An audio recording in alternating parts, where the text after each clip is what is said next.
Hello, everyone, and welcome to Community Bookstore's virtual event series. My name is Hal Levinka, and I'm the event director at the bookstore, and I'm so thrilled today to welcome Diane Johnson live from Paris to discuss her masterwork, The True History of the First Mrs. Meredith, in conversation with NYRB Classics editor Edwin Frank.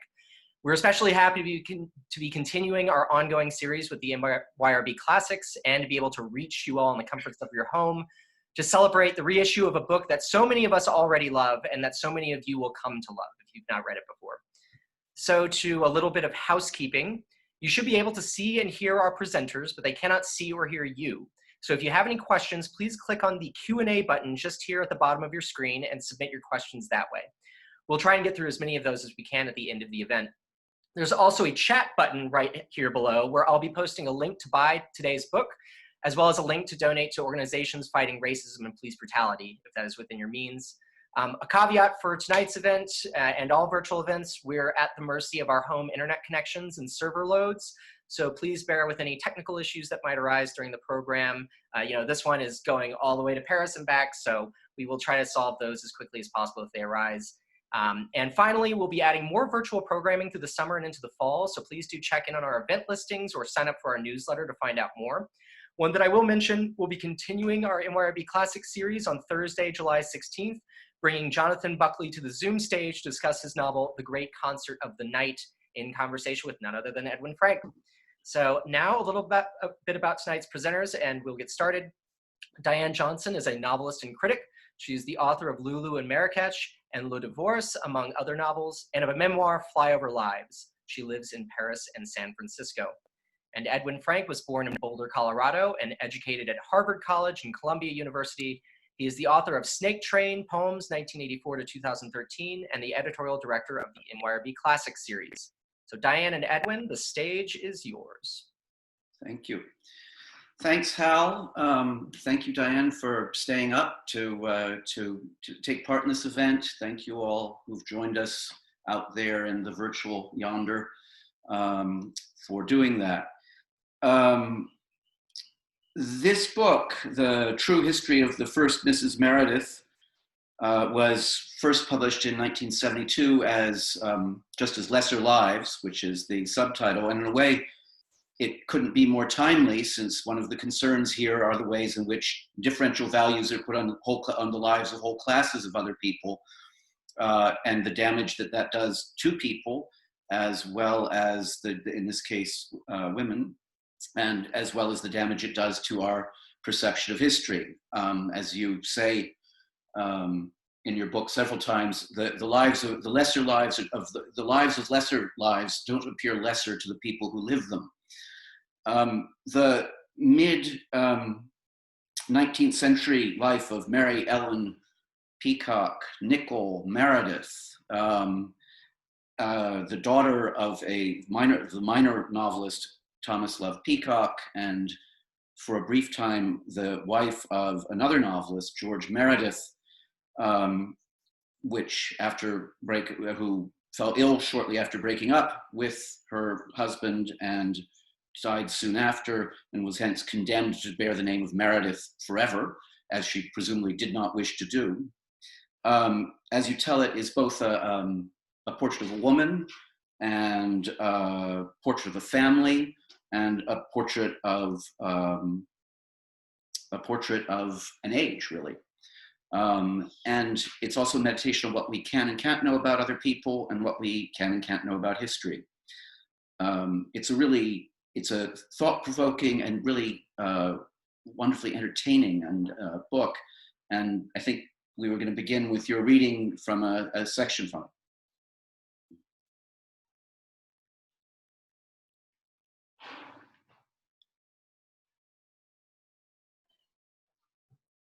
Am I unmuted? You are unmuted now. Okay.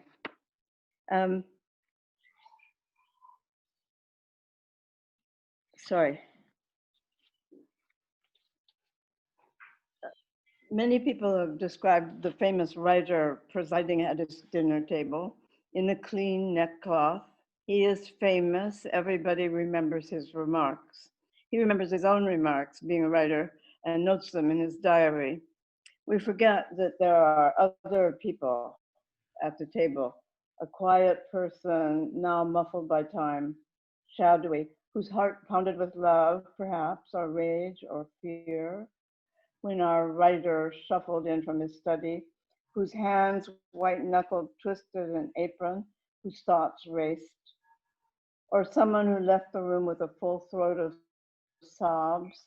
Of course, there's no way really to know the minds of Lizzie Rossetti or the first Mrs. Milton, or all those silent Dickens children suffering the mad unkindness, the delirious pleasures of their terrifying father's company, with little places of their own to put their small things away, with small, terrified thoughts. But we know a lesser life does not seem lesser to the person who leads one. His life is very real to him. He's not a minor figure in it. He looks out of his eyes at our poet, our chronicled statesman. He feels the tears within himself and down his cheeks. All the days of his life we do not know about, but he was doing something anyway, something happy or bitter or merely dull. And he is our real brother. It was sympathy then and curiosity that first sent me looking into the life of Mrs. Meredith. Subsequently, I found a number of other more respectable historiographical, literary, even culinary reasons to justify looking into her life, the people she and George Meredith knew, the things they did and thought. I mean, of course, the first Mrs. Meredith, Mary Ellen, the daughter of Thomas Love Peacock. The second Mrs. Meredith was a quiet woman, evidently even-tempered, because Meredith said that to argue with her was like firing broadsides into a mud fort. The first Mrs. Meredith was argumentative and beautiful and never let loose her hold on the imagination of the great novelist, even though she died early and he had come to hate her and rarely spoke of her after her death and then told people she was mad. The life of Mary Ellen is always treated in a paragraph or a page as an episode in the lives of Peacock or Meredith. It was treated with a certain reserve in early biographies because it involves adultery and recrimination and makes all the parties look ugly. More recent biographies of Meredith repeat the received version of the story with a certain brisk determination, a kind of feigned acceptance. We know that these things regrettably do happen. Mrs. Meredith's life can be looked upon, of course, as an episode in the lives of Meredith or Peacock, but it cannot have seemed that way to her. And I can stop there, or I can go on a couple more pages. And I think go on, let's hear a little bit more of it. Yeah, that's sort of the preface, and then this is a sort of set piece at the beginning, which assembles all the characters. And it's a bit longer than you'll want me to read, but I'll start it. Okay. We have pretended to stop the flow of time, and all the lesser lives with which we are here concerned are collected for introduction. We must try to imagine an occasion, perhaps a ceremonial occasion, some one moment in which we can catch them all in characteristic attitudes. It is a fine autumn day in October 1861. The leaves are turning, smoke hangs in the air from bonfires somewhere, little beech leaves lie like yellow coins over the dappled graves, over the brown grass and dry creepers. The tall headstones all around are banked with dead leaves, but a few roses still blow in the hedge. The yew and cedar, of course, are always green. It is chilly except when you stand in the sun. The coffin, a plain one, has now been screwed down and lies in the grave. The sexton stands nearby with a shovel and an expression of most perfect rectitude, exactly combining in even proportion his decorous regret that a beautiful woman has died so young, his pious satisfaction that a sinful woman has been taken, one hopes, to a better home before she could sink any lower, and a professional impassivity calculated to speed the proceedings along. The young vicar of St. James, Weybridge, is reading from the book with congruent haste. It is a funeral. George Meredith's first wife has died. No one is there. This embarrasses the young vicar. It is awkward to be saying these comfortable words in a loud, deep, feeling voice when nobody is there but two drab servant women and a middle-aged man out of this parish, and so doubtless connected with the sinful London part of her life. This man, who has a military air, peers into the open grave. His head is bowed, but his eyes are open. The two women have eyes decently closed, and they press handkerchiefs to their noses. Their faces are sorrowful, but not surprised. Each has fixed opinions about the human condition and finds nothing here to surprise her. The open eyes of the big military gentleman do not seem to accept explanation. His glance presses the open grave for clues. We do not need to attend much further to these few mourners.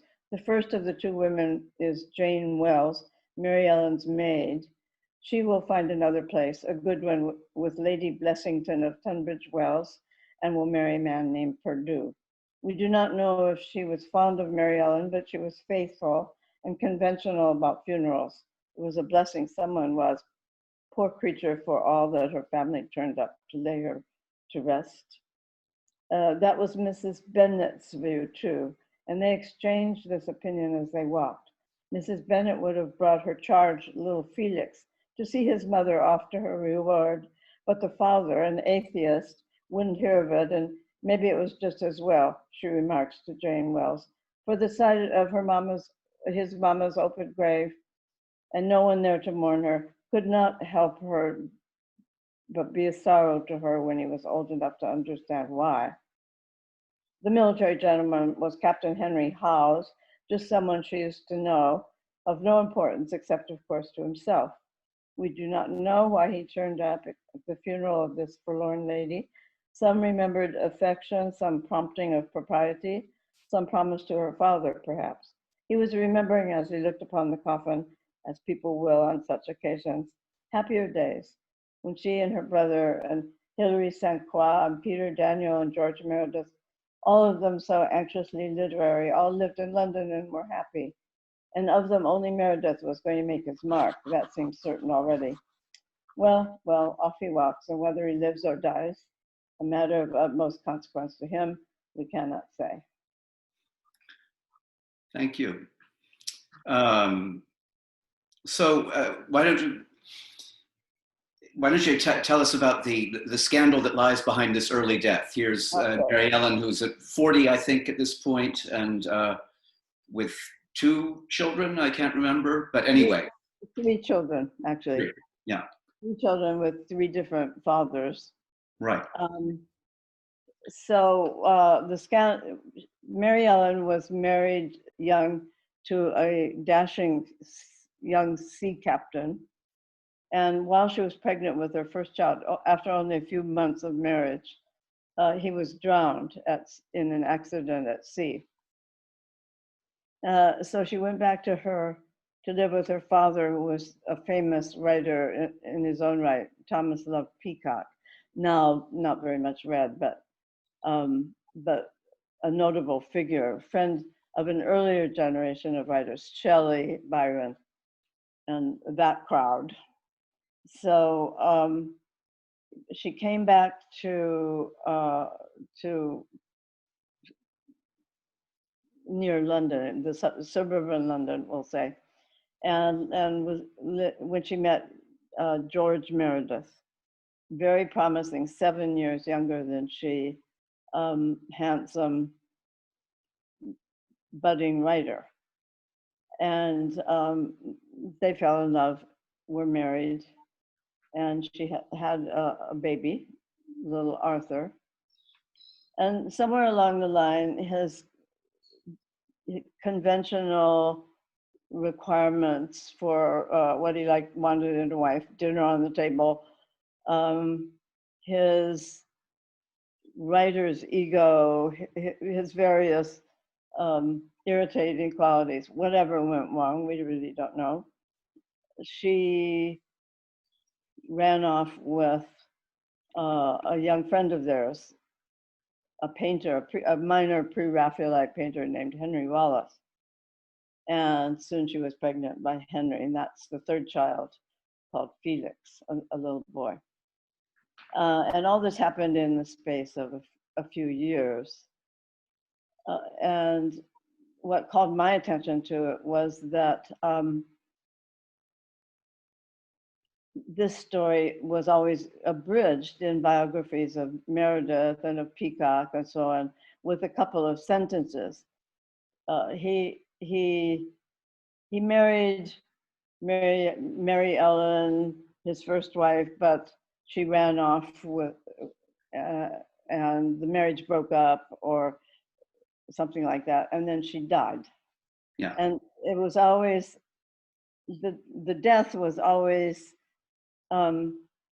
assumed or required almost because of her adulterous and wild behavior, and exactly behave like it would in a Victorian novel. And that was the thing, life following literature, or biography following literary convention in this way. Just gave me the idea. I bet she had a story to tell. I bet she had a reason for running off with Henry Wallace, and I bet Meredith was probably a jerk or whatever. You know, I would like to know the story. So, so that was the origin of all this. And so, and why had you been this? You'd written 2 novels before you came to write this, a couple of novels, maybe 3, and then what brought you to become so interested in this? Well, frankly, I was at that time unhappily married, which helped me to identify with Mary Ellen, and I knew that I would have to support myself and my 4 children, and so I started taking classes, you know, graduate school classes. And if you take enough of them, you eventually have to write a dissertation. And so I was going to do my dissertation on the poetry of Meredith. I did do my dissertation on the poetry of Meredith, actually. And but anyway, I got interested in Mary Ellen, and so I talked. The Woodrow Wilson Foundation graciously gave me a grant, and so did the AAUW, Association of University Women. So it pleases me to be able to mention that worthy, and that was a great life-saving thing. Gave me enough money to go off to London with my children, and poke around in the record offices. This, of course, in the 60s was before there were digitized records. Right. So it was research of a classical kind. And I tracked down the heirs of Henry Wallace, the minor pre-Raphaelite painter, and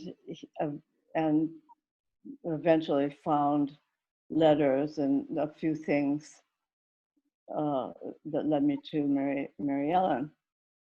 You found them, you say, in the new edition, in the preface you write to it, you say you found them under a bed in a... Yes, the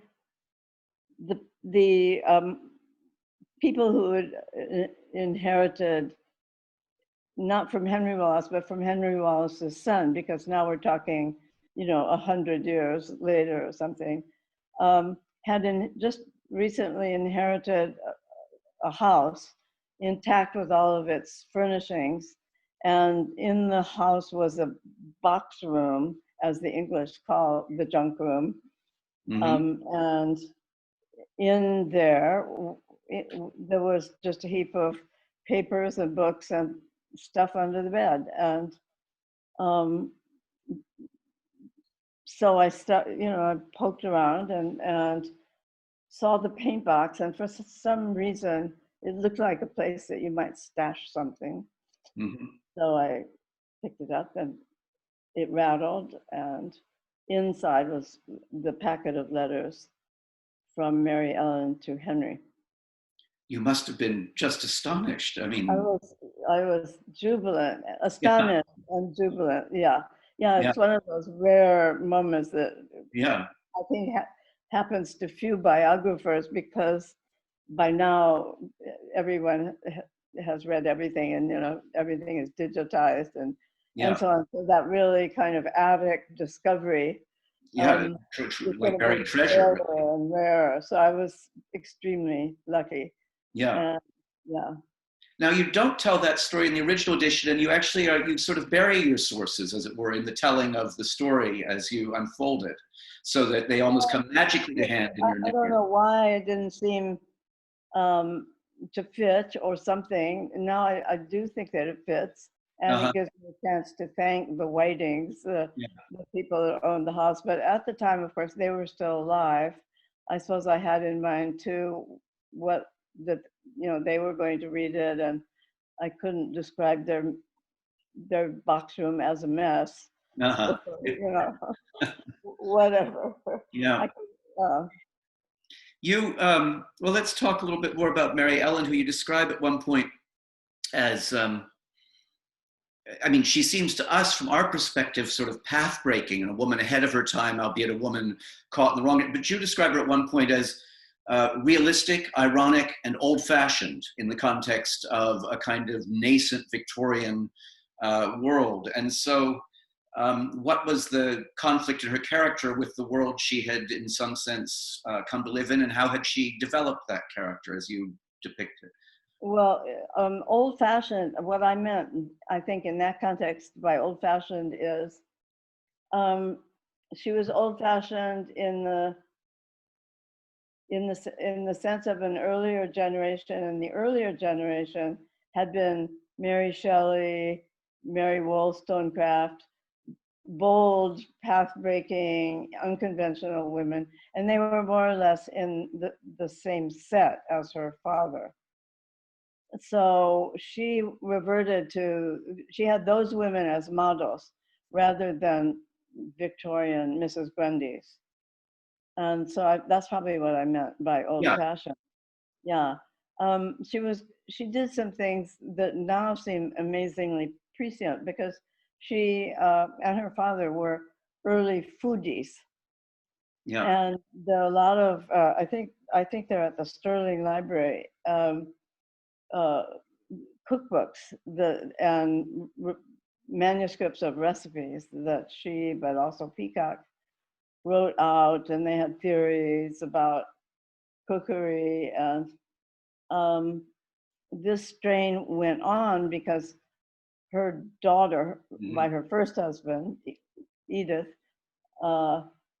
became almost the first professional, a kind of proto Elizabeth David or Mrs. Beeton. She was crusading for better food for England, and especially for the working classes. She was kind of she was appalled by what factory workers had to eat or what poor children were given to eat. And so she established training for working class people that would take into consideration their nutrition and so on. So that was an interesting strain, which I don't go into too much in the book, I think. No, but it presents one of these fascinating stories that you tell around the figure of Mary Ellen. So eventually it turned out that really around the figure were so many stories, and that's the idea of lesser lives. And I think Vivian Gornick's introduction, this very generous and wise introduction, which taught me some things about the text. Vivian picks that up very much. The formal aspect, in which different characters come in and tell their stories, or their stories are kind of included. And I was interested that struck Vivian. I was gratified because that was very much what I wanted to do. And another reason, frankly, was finally when I assembled all the stuff about Mary Ellen that I could, there wasn't that much detail about her actual life. I had a few letters. I had these cookery manuscripts, her commonplace book in which she wrote things that struck her, but those weren't her original writing. They were things that she copied out. but there wasn't much left of the woman herself, really. Mm-hmm. And so I had to kind of Mm-hmm. enrich the manuscript with other people's stories too. Well, you make her very present in a somewhat ghostly fashion. One can imagine all the passion and interest and vivacity which are there, but one sees it as through a fog almost there, and one sees how little one really sees in a way. Your book has a very distinct structure and also voice. The voice. Sometimes novelistic, and voice and the structure is sort of impressionistic, as if it's composed of glimpses, and it's composed in different sections, which are usually quite short. So it's almost as if one's coming around the corner of history and seeing somebody vanishing around another corner of history, but getting a slightly, but seeing enough to see something else from what one's seen before. It must have taken some time to, I mean, when you sat down to do this, especially if you were working as a graduate student, you would have been hanging over your shoulder a certain model of dry narration, which you clearly were trying to not follow. That's what I was trying to avoid, absolutely. But also, photography comes to mind as an analogous technique. The person disappearing around the corner was kind of like taking a quick snapshot of people, but that was because very often I didn't have any more information. Yeah. Some of these were indeed really lesser lives, and maybe if I were writing an immense compendious biography, then I would have gone into some of the other characters more. But was it a pleasure to write? Yes, it was. I was very passionate about the whole thing. It was because I got interested in all these people myself. I got very interested in little Edith, the daughter of Mary Ellen, and the poor little sons who didn't fare well. One of them, Arthur, didn't fare very well because he fell to the care of his father, George Meredith. And I had been a great admirer of George Meredith, but of course I came to hate him. Uh-huh. But I do think that his novel, The Egoist, is one of the great masterpieces of the English novel. So it's been many years since I read it, and it mainly now sticks in my mind from my mother's comment after she had divorced my father that Sir Willoughby was a perfect picture of my father. Exactly. Yes. Well, let's also, I mean, the picture you describe of little Arthur, which comes late, and which maybe you do it in about 3 pages, it's almost like one of those 19th century daguerreotypes with velvet around it, this terribly lonely boy leading a very lonely life, which ends, in his 30s, I think, or something like that. Yeah. Maybe not even. And neglected by separated from his great father. So there are all these vignettes in the book. A major figure in a way, and the figure who there is the most record on, it seems, is Peacock. Yeah. And Peacock emerges in the book as an attractive and in some sense rather tragic figure. But tell us a little more about him too, and his relationship to his daughter. Well, he was very supportive of Mary Ellen throughout. So unlike the conventional Victorian father that we have been told about, who would have turned a wanton daughter from the door, he was always in her corner and took care of her on her deathbed and so on. Thomas Love Peacock, as I said earlier, of the generation, was a friend of Shelley and Byron, especially of Shelley. They used to go on long walks and so on. And those were freer spirits than the later Victorians.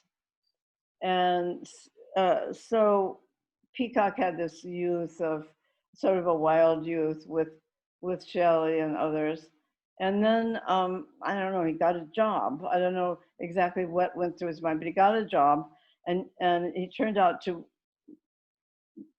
become almost, or perhaps the chief executive of the East India Company, which was this enormous Victorian entity that ruled India, basically. And he was preceded by James Mill and succeeded by John Stuart Mill. And this is something I didn't yeah, know. I mean, which is, I mean, probably someone has written the history of the East India Company, but from the point of view of how they distinguish these amazing figures and managed to keep them is in itself pretty, I imagine, a story in itself. But anyway, so Peacock had this side of executive brilliance, evidently, and which one wouldn't really expect from the kind of fiction, witty, offhand, almost very mannered fiction he writes, really. Yeah, that's right. Yeah. And I don't know how to explain that. It didn't really have much, you know, he also is a rather defended character. If you read his novel, you don't get much clue about his character. But he did do some strange things in his life, including marrying the woman that became Mary Ellen's mother, who was a Welsh girl whom he just met a couple of times and hadn't seen for 8 years or something like that, and then wrote her a letter proposing marriage. Why did he do that? We don't really know.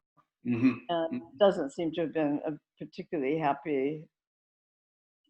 No, well, and then she went. I mean, she became the mad woman in the attic, really. So that's part of her story too. Yeah, and she probably felt that she had made a great mistake, and that these people were terrible, and anyway, we don't know. She lapses into kind of total silence. Really, she is in a way the lesserest life of all, in a way there, but also the most sort of. I mean, as you say, at some point, it cannot have been a happy one. Cannot have been a happy one. Everyone took good care of her, evidently, and then there was an adopted daughter. Oh, yes, that's a remarkable story too. Another that they just seem to have taken in, May, and I never got to the bottom of that story, but I'm sure there is one. Well, you have this episode where the mother, who is already mad. I mean, everybody sees her as such, and Mary Shelley writes saying she's mad as can be. Goes out and goes in front of somebody's house and picks up a neighboring girl, a poor girl, and clutches her to her breast and takes her home. And then they say to the family, when the family comes looking for her, well, can we keep her? Yeah, that is, you know, fairly extraordinary. But apparently, it was not as extraordinary in those days. The people gave away their children all the time. For instance, one of Jane Austen's brothers, I think, was sort of given to an uncle or another member of the family, changed his name from Austen to something else. And everyone seemed to think that was quite normal. So, there were customs that we don't understand. But anyway, they had this extra child in that fashion. And she never quite fit. It's like stories that you hear about adoptions. That they're sometimes. Peacock didn't really. Not only did he not really banish Mary Ellen when she had trespassed, but he also remained on good terms with Henry Wallace, her lover. Yes, yeah. No, he liked Wallace. He didn't like Meredith. Yes, well, Meredith had, I mean, you'd said that Meredith expected food to be kept on the table, but apparently, even though they were foodies, he had an endlessly delicate stomach, which was, you surmise, one of the really appreciated food, all the wonderful things that they cooked for him. So yes, that was probably a very irritating quality in him from their point of view. And Meredith goes, you know, in the Egoist, in his later writings, in his poetry sequence, Modern Love, comes to an understanding what a jerk he was, apparently. and becomes a great feminist and big supporter of women having jobs and doing what they want and following their star and so on. But he, the son of a tailor, didn't start out that way. His views were much more conventionally the Victorian male view. So it's nice that he redeemed himself. Two poems, I mean, that I think of as great poems in response to his relationship with Mary Ellen. One is, I think, Love in the Valley, which is a totally over-the-top but burgeoning poem, but that seems to have been in the first volume, where he also rewrote some of her poems, it appears, from what you say.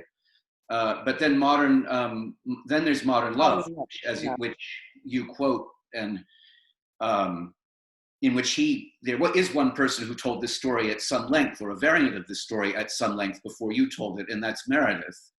In Modern Love, which is a spectacular sonnet sequence, or they're extra long sonnets, 16-line sonnets.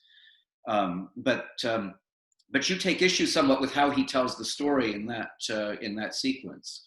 Well, of course he does, and here I haven't read Modern Love in 40 some years.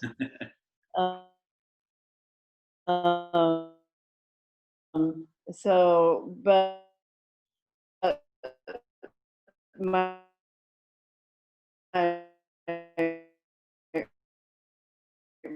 recollection was that he, as you would explain, direction, even in the sex, for one thing, but also he's maybe reproaching himself too much. You know how people can do that, and it's almost a form of egotism. Yeah. So he's saying, "Oh, I was so bad, and so on." And yeah. Well, he does a lot of breastfeeding, and I mean, you and Chris. I mean, I think by not quite malice aforethought, but with a certain deliberation, put him the most in the margin of the story of any of the characters. He's almost a kind of callow nonentity who will later become a rather will become an interesting writer. Heyday, the leading British novelist. He's fallen out of favor now, but in his day he was. Well, and E.M. Forster, I mean, he lives well into the early century, and I think Forster refers to him as the most sophisticated of our novelists, and he is a model for maybe together. Well, with Gissing and Hardy, he represents that tendency to start writing about relations between the sexes with some honesty rather than Absolutely, but so he had his own. He was an evolved late Victorian by the end, and he lived into the 20th century. He's difficult to read now. Many of his books I find difficult to read, but not. People usually like Richard Feverel, which is very autobiographical novel of Meredith, and very, very readable. Then a sort of feminist one, Diane of the Crossroads. Which Vivian refers to very admiringly. Yeah. Diane of the Crossways. And then what I think is the great novel, The Egoist. Yeah. I should say, if people rush right out and get a copy of The Egoist, that they may want to skip the disquisition on comedy with which it starts, because I'm aware that that puts people off. And so many people have told me, well, I started that novel that you recommended, but I don't know, it went on and on about the comic spirit and what was the story. So I would recommend leaving that to last and starting right in with the story of Sir Willoughby Patterne, as you said, who is a young aristocrat, perfect in every respect, and very sure that he's perfect in every respect. And over the course of the novel, this is the most brilliant picture of male egotism, of a man who tries to be is consciously generous, helpful, attractive. He has all the qualities that men should have, but yeah, it's wonderful. Yeah. A very self-conscious stylist as a writer too. I mean, you feel everything being framed and sort of, and with a lot of irony and so on. But it's been a long time since I read several in college, and The Egoist not long after, and so it's been some time. I think The Egoist too is one of those things that you can read too young. Uh-huh. Like I read Jane Austen, for example, too young. Most people read Moby Dick too young, so that you may then just feel that you read it. Okay, read that, but then if you go back to it as an adult, Mm-hmm. or at a different stage in your life, you'll see how shallow your first reading was, and the undercurrents and the yeah. So there's Peacock, there's Edith, who founds modern cookery in England, among the stories. There's Wallace, of course, Wallace himself. Wallace, yes. Wallace, whose most famous picture, The Death of Chatterton, which was sort of in the days when pictures could be sort of like pop hits, was that, and depicts Meredith. Actually, Meredith was the model for Chatterton, and people probably know the story of Thomas Chatterton, a poet. I don't know his dates. Late 18th, but anyway. Anyway, Yeah. who committed suicide because of bad reviews, in effect. And, so he was a figure of not of fun, of a tragic figure, because he was young and promising and unfairly treated. And so the famous picture, which hangs in the Tate Britain, if you did distinguish between the two Tate museums in London, Tate Britain, and most people would recognize it. It shows a man sort of falling off of a daybed, pale, moribund. I forget if he has a poison bottle in his hand, but anyway. Or a manuscript, perhaps. I can't remember. Yeah. I can't either. But anyway, it was a very well recognized and admired picture. So Wallace evolved too into something other than the dashing seducer that he started out to be. He had some money. He was well off. His father had been a successful merchant of some kind, businessman or something. And so Wallace had the money to travel and the eye to collect. And he collected and wrote about ceramics in different parts of the world. And he went to the various digs of ancient Egypt, and he went to Italy. He was very interested in Italian ceramics and Renaissance ceramics and so on. And he himself published some beautiful books, which he did the illustrations for, which are of some of these famous pieces. And then at the end of his life, he gave his collection to the Victorian Albert and the British Museum. So some of the things that you would see there came from Henry Wallace. Mm-hmm. And I mean, your book also chronicles, interesting, we sort of touched on this before, this transition from an early romantic, in some sense revolutionary and certainly convention challenging generation, which was both revolutionary but in some ways skeptical and that Yeah, with yeah, Shelley, etc., and also Godwin, and to this later romantic or mid-Victorian new consolidation of a kind of a realm of morality and sentiment intimately intertwined, which was on the one hand which had women at the center as a sort of as a kind of idol, and at the same time completely oppressed women. And it's a sort of fascinating. Yes, how that grew up. There are a lot of explanations, all of them a bit facile, but probably containing something of truth. The fading of religion in the teeth of 19th century geology, and then Darwin,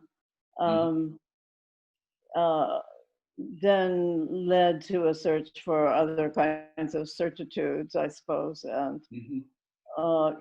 and family, and what became in some sense one. I mean, it's yeah. Yes, exactly. They no longer had God. Yeah. So in challenging family, she in some sense, destroyed the idol of the day. But that, yeah. Well, it happens in our own day. The zeitgeist slightly changes. There was, the optimism of the Obama era, and then there was Trumpism. Suddenly, a very different tone, a very different set of values. Things happening now. If we were like Peacock and Shelley, we might say that we don't understand some of the things that are happening with the people who refuse to wear masks, and are behaving in a way that we don't quite understand. So I suppose they underwent that kind of social change. Yes, no, I think you paint a very an interesting and in the case of both Mary Ellen and Peacock himself, rather poignant picture of people outliving their time. Yeah. But you also make a strong point at one point that we have a tendency to always want to think that people were always people and they're like us, but the Victorians were not like us. They were not like us. No. Yeah. No, Yeah. that's right. Yeah. Yeah. Thank heaven. Well, but we could take some questions, I think, in the remaining time. And all right, we do have plenty of good questions here. So the first one that came in, this is partly somebody who you might know, Diane.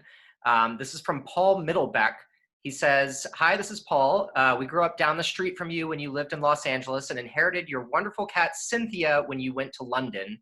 Amanda and I were also engaged when we were 5 years old, so wonderful to be on this."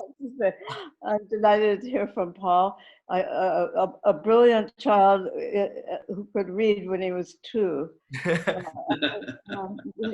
He always astonished me driving the carpool to nursery school. And they took very good care of Cynthia. She lived to be very old, as I remember. He also has a great question to follow that up. Okay. He's wondering if writing this had any effect on your own fiction. There's so much informed inference and speculation in it, and he wonders if it in any way affected the trajectory of your protagonists in your books, or the point of view you adopted in any of your novels, or the social contexts which you found yourself describing. That's a good question, to which I don't exactly know the answer. I think with every new work, every writer incorporates some discoveries, whether stylistic or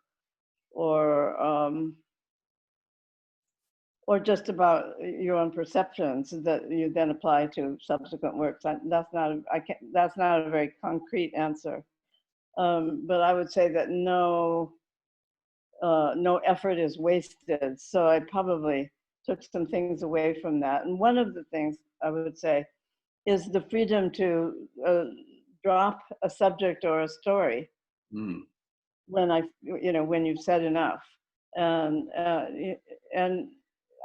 But that didn't help me with further novels. It helped me with screenwriting. That there's a strong screenwriting connection, in my mind anyway, between Lesser Lives and subsequent screenplays that I was to write.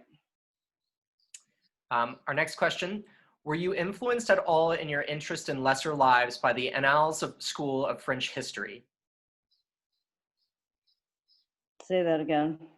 Were you influenced at all in your interest in Lesser Lives by the Annals School of French History? No.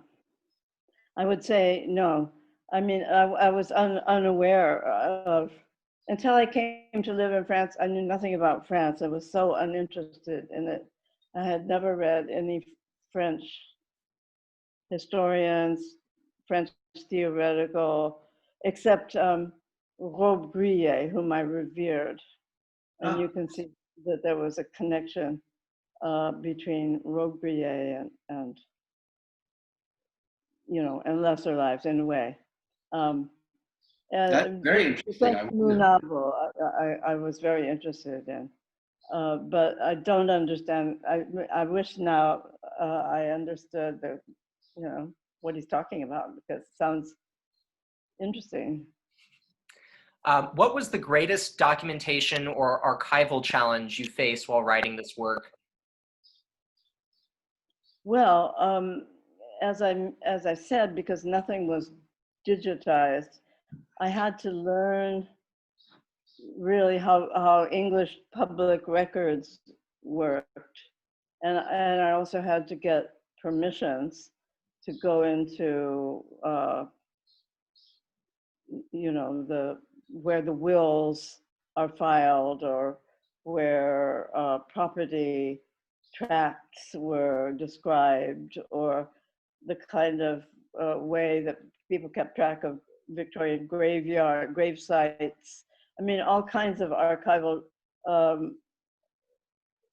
challenges. But bear in mind, there are not very few manuscripts involved in this. It was almost always just detective work, finding where people were and where I might be able to look in their attic, because except for the very public holdings of Yale, of the British Museum and so on, which were easy to find, the cookery books or Peacock manuscripts, the stuff was pretty accessible. It was either completely buried and no one ever heard of it, or it was accessible because it was in the Sterling Library.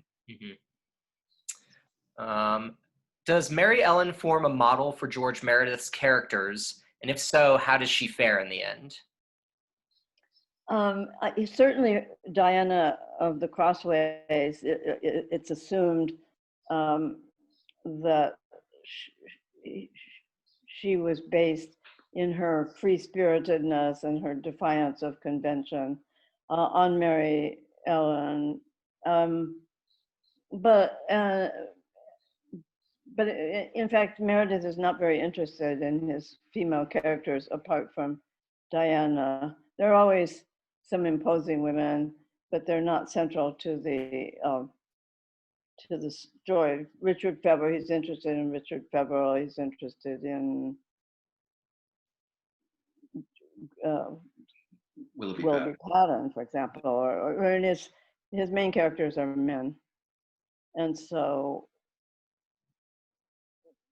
just I think the general prototype free-spirited or uppity woman comes into Meredith's work. But don't read Meredith for the pleasure of inspiring, daring female characters. Your phrase, professional impassivity, is terrific and slightly terrifying. Can you say more about what it means and whether you think it plays out differently for women versus men when it comes to being a writer? What is the context of my phrase? Professional impassivity. Mm-hmm. Because I don't remember using it. I probably did. And what? I'm not giving any context here. Oh, okay. Speaking of the biographer and the way that academic histories treat these people, I'm not sure. Yeah, in the one person is chiming in that in the reading, it's the description of the sexton at the cemetery. Oh, Oh, yeah. Oh, I Thank you. see. He was professionally impassive. Yeah. He was reading the funeral rites for somebody that he didn't know. And I think we've all been to funerals like that where the minister or priest has to say a few words about someone he doesn't know, and manages to do it usually with warmth and in general terms, or maybe with some specific. Well, there's a lot of other professions besides being a minister or an undertaker, let us say, where professional impassivity comes in handy. But I don't think it serves a writer. I think a writer has to be kind of a partisan. Mm. At least I've always felt that I did. Not that you're going to distort things, but you don't have to. Why put yourself through the work and misery of writing about someone unless you're really involved in it? I'm going to be selfish and take the last question. So you mentioned earlier your work in screenwriting, and a cursory research into your work in screenwriting. You co-wrote The Shining with Stanley Kubrick. So how does something like The Shining, which has had a very long and very large life after it first coming out, and then also something like The True History of the First Mrs. Meredith, having that time between you and the initial conception of it and seeing how those things have taken on their own lives, what is that experience for you like? Extremely gratifying, I have to say. It really is. It's wonderful to think that all this time people have been reading or watching this thing that you worked on so hard,